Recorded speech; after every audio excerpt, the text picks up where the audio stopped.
వీళ్ళకుంటే తెలివితేటలు.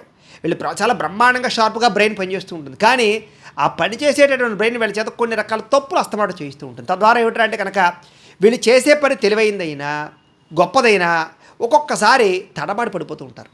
అందులో ముఖ్యంగా ప్రధానంగా షేర్ మార్కెట్సు లేదా డబ్బుల వ్యవహారాలు, లావాదేవీలు, పెట్టుబడులు లేదా ఒక స్థలాలు కొనడం కానీ, లేదా పొలాలు కొనడం కానీ, లేదా కొన్ని రకాల ఇన్వెస్ట్మెంట్ చేయడం కానీ, ఇలాంటి విషయాల్లో వీళ్ళ లెక్కలు చాలా బాగుంటాయి. కానీ ఆ లెక్కల విషయంలో కొంచెం అధికంగా ఆశపడడం వల్ల కానీ, తొందరపాటు చేయడం కానీ, లేదా కొన్ని రిస్కులు చేయడం వల్ల కానీ వీళ్ళు డబ్బులు పోగొట్టుకుంటూ ఉంటారు. ఏది ఏమైనా కూడా వీళ్ళ లెక్కలు మాత్రం చాలా బ్రహ్మాండంగా ఉంటాయి పర్ఫెక్ట్గా చూసుకున్నట్లయితే. అయితే వీళ్ళలో అధిక విద్యావంతులు ఎక్కువ.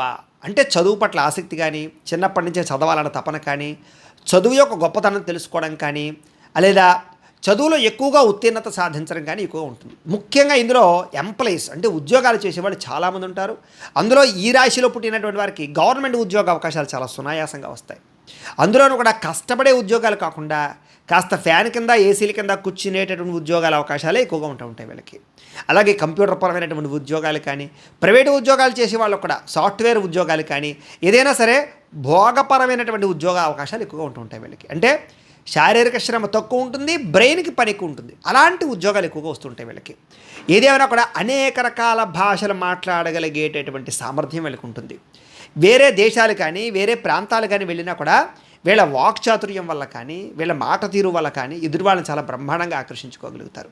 కాకపోతే వీళ్ళకి బాల్యంలో విపరీతమైన కష్టం ఉంటుంది. కష్టవంతమైనటువంటి జీవితాన్ని అనుభవిస్తారు. చాలా కష్టపడి పైకి వస్తారు. ఒకవేళ తల్లిదండ్రులు ఆస్తులు ఇచ్చినా కూడా వీళ్ళ సొంత కాళ్ళ మీద వీరు నిలబడాలి అనుకుంటూ ఉంటారు. అలాగే ఏదైనా సరే సులువుగా వీళ్ళకి రాదు. అతి కష్టం మీద వస్తూ ఉంటుంది. ఒక పనికి 10 సార్లు ప్రయత్నం చేయవలసి ఉంటుంది. ఈ రకంగా ఏమిటంటే కనుక బాల్యంలో చదువుకునే వయసులో చాలా కష్టపడే వీళ్ళు చదువుకుని పైకి వస్తారే తప్ప సునాయాసంగా లక్కీగా మాత్రం పైకి వచ్చే అవకాశాలు చాలా తక్కువగా ఉంటాయి. కాకపోతే వీళ్ళలో ఉండే గొప్పతనం ఏమిటంటే ధైర్యవంతులు. ఎంతది కష్టం వచ్చినా సరే ధైర్యంతో ఎదుర్కొంటారు. తద్వారా ఏమిటంటే కనుక కష్టాలు వీళ్ళని చూసి పారిపోతాయి అని చెప్పచ్చు.